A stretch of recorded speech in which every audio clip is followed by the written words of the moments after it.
ขึ้นชื่อว่าความดีนั่นแม่นบ่มีไผเห็นก็ยังเป็นคุณงามความดีความดีนั่นเป็นพรดีๆเด้อจงเชื่อมั่นในสิ่งที่เฮาทำแล้วก็ศรัทธาในสิ่งที่เฮามี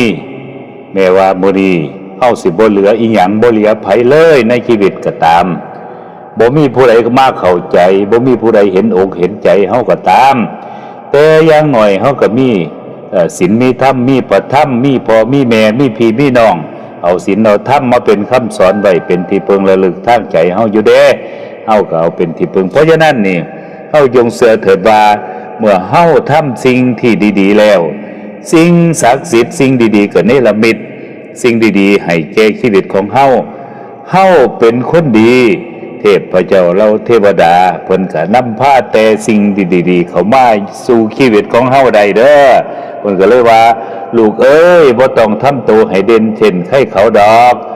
จงทำเอาเท่าที่เฮาทำไหวบ่ต้องรวยล้นฟ้าบ่มีมันก็มีสุขทางใจเพียงแต่เฮานี่เอาพอดีพอเพียงเอาความลมเย็นซ้ำนี่เฮาก็เป็นพอแล้วเฮาพอดีพองามกับชีวิตของเฮาเฮาก็มีความสุขก็ได้คือกันเพราะฉะนั้นนี่เฮาบ่ต้องไปอวดดีอวดเด่นอวดความรู้อวดเก่งกับผู้ใดดอกเอาพอดีพองามในชีวิตของเฮานี่ละ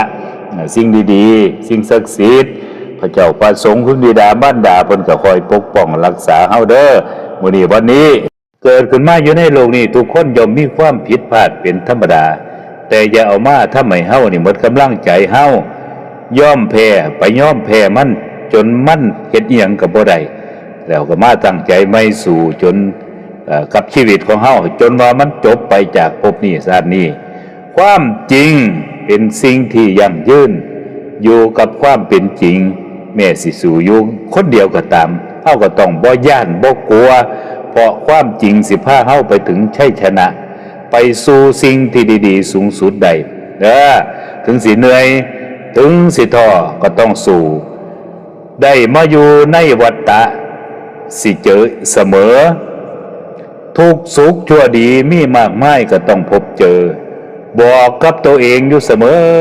อว่าสู่กับมันเด้ออย่าท้ออย่าถอยสู่ต่อไปสร้างคุณงามความดีสร้างบุญบารมีเด้อ